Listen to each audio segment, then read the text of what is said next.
ओम नमः पार्वती पतये हर हर महादेव। जय श्री कृष्ण। दोस्तों, प्रिय भक्तजन, आज श्रावण मास महात्म्य के 23वें अध्याय का श्रवण करेंगे।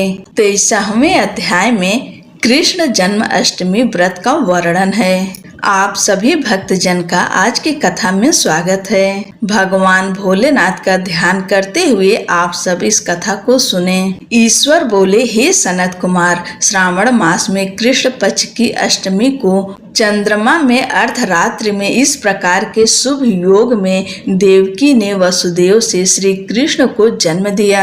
भारत के पश्चिमी प्रदेशों में युगादि तिथि के अनुसार मास का नामकरण होता है। अतः श्रावण कृष्ण अष्टमी को भाद्रपद अष्टमी समझना चाहिए। सूर्य के सिंह राशि में प्रवेश करने पर इस श्रेष्ठ महोत्सव को करना चाहिए। सप्तमी के दिन अल्प आहार लें। इस दिन दंत धावन करके उपवास के नियम का पालन करें और जितेंद्रिय होकर रात में शयन करें। जो मनुष्य केवल उपवास के द्वारा कृष्ण जन्माष्टमी का दिन व्यतीत करता है, वह 7 जन्मों में किए गए पापों से मुक्त हो जाता है, इसमें संदेह नहीं है। पापों से मुक्त होकर गुणों के साथ जो वास करता है, उसी को सभी भोगों से रहित उपवास जानना चाहिए।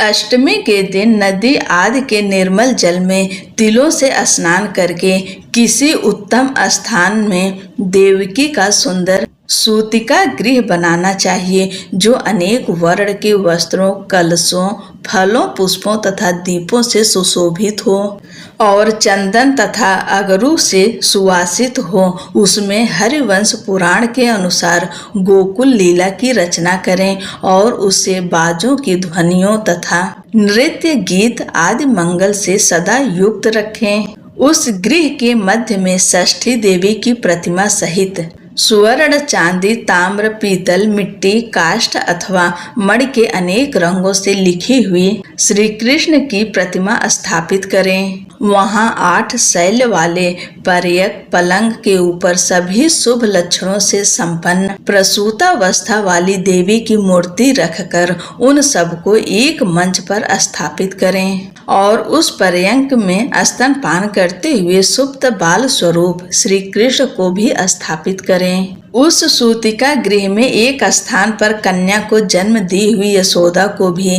कृष्ण के समीप लिखें।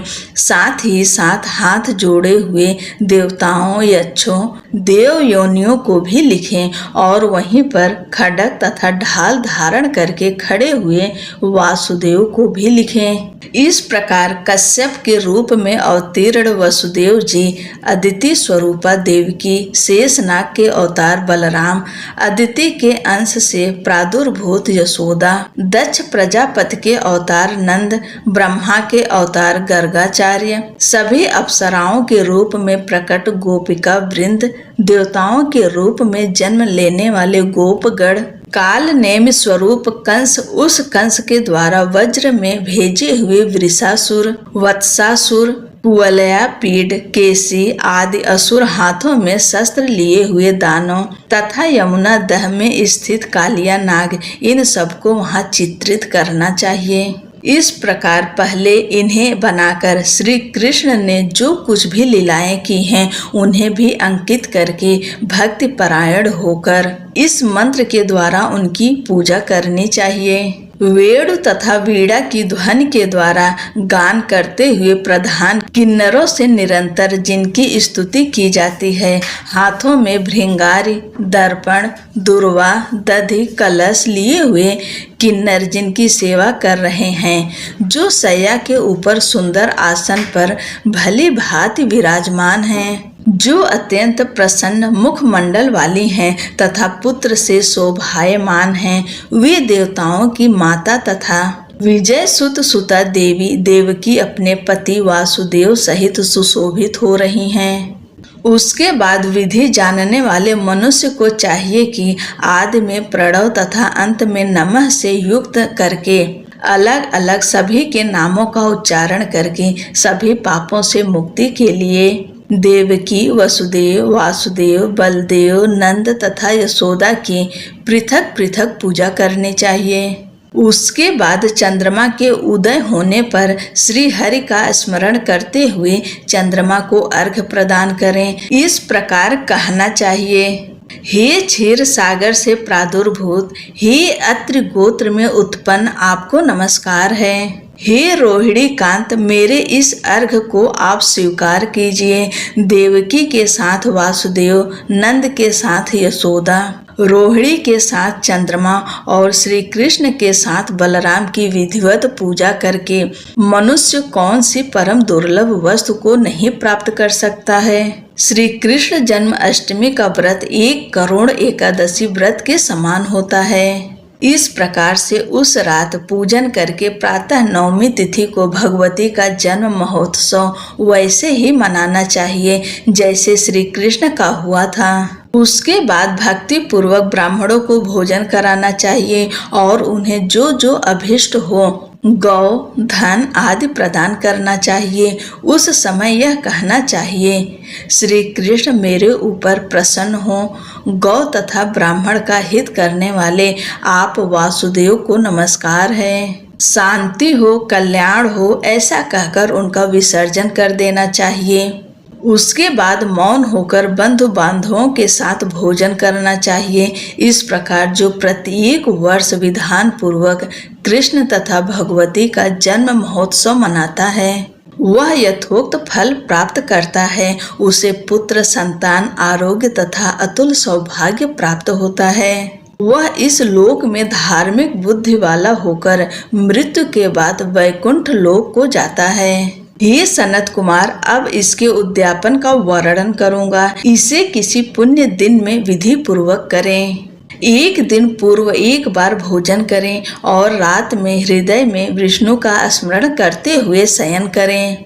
इसके बाद प्रातः काल संध्या आदि कृत्य संपन्न करके स्वस्ति वाचन कराएं और आचार्य का वर्ण करके ऋत बीजों की पूजा करें। इसके बाद वित्त साठ से रहित होकर 1 पल अथवा उसके आधे अथवा उसके भी आधे पल स्वर्ण की प्रतिमा बनवानी चाहिए और इसके बाद रचित मंडप में मंडल के भीतर ब्रह्मा आदि देवताओं की स्थापना करें। इसके बाद वहां तांबे अथवा मिट्टी का एक घट स्थापित करें और उसके ऊपर चांदी या बांस का एक पात्र रखें।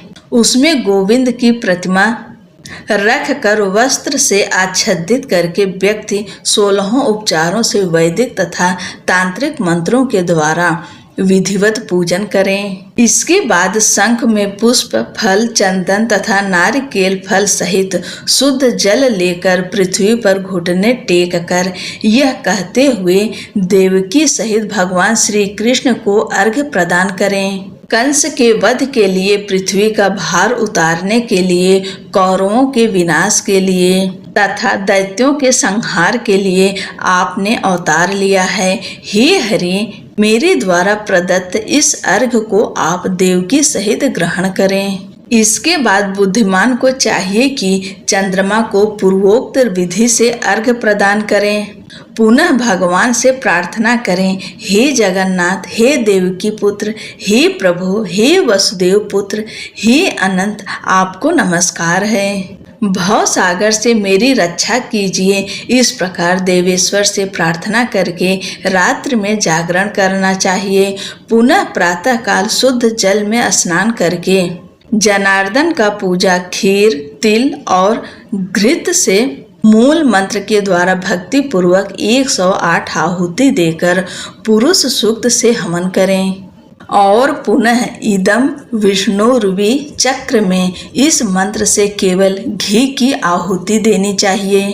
पुनः पूर्णाहुति देकर तथा होम से संपन्न करने के अनंतर आभूषण तथा वस्त्र आदि से आचार्य की पूजा करनी चाहिए। उसके बाद व्रत की संपूर्णता के लिए दूध देने वाली सरल स्वभाव वाली बछड़े से युक्त उत्तम लक्षणों से संपन्न सोने की सींग, चांदी के खुर, कांस्य की दोहिनी, मोती की पूंछ, ताम्र की पीठ तथा सोने के घंटे से अलंकृत की हुई एक कपिला गौ को वस्त्र से आच्छादित करके दक्षिणा सहित दान करना चाहिए। इस प्रकार दान करने से व्रत संपूर्णता को प्राप्त होता है। कपिला गौ के अभाव में अन्य गौ को भी दी जा सकती है। इसके बाद ऋत्विजों को यथा योग्य दक्षिणा प्रदान करें। इसके बाद 8 ब्राह्मणों को भोजन कराएं और उन्हें भी दक्षिणा दें। पुनः सावधान होकर जल से परिपूर्ण कलश ब्राह्मणों को प्रदान करें और उनसे आज्ञा लेकर अपने बंधुओं के साथ भोजन करें। हे ब्रह्मपुत्र, इस प्रकार व्रत का उद्यापन कृत्य करने पर वह बुद्धिमान मनुष्य उसी क्षण पाप रहित हो जाता है और पुत्र पौत्र से युक्त तथा धन धान्य से संपन्न होकर बहुत समय तक सुखों का उपभोग कर अंत में वैकुंठ प्राप्त करता है। इस प्रकार श्री स्कंद पुराण के अंतर्गत ईश्वर सनत कुमार संवाद में श्रावण मास महात्म्य में श्री कृष्ण जन्माष्टमी व्रत कथन नामक 23वां अध्याय पूर्ण हुआ। बोलो भगवान शंकर की जय, माता पार्वती की जय। जय श्री कृष्णा। राधे राधे।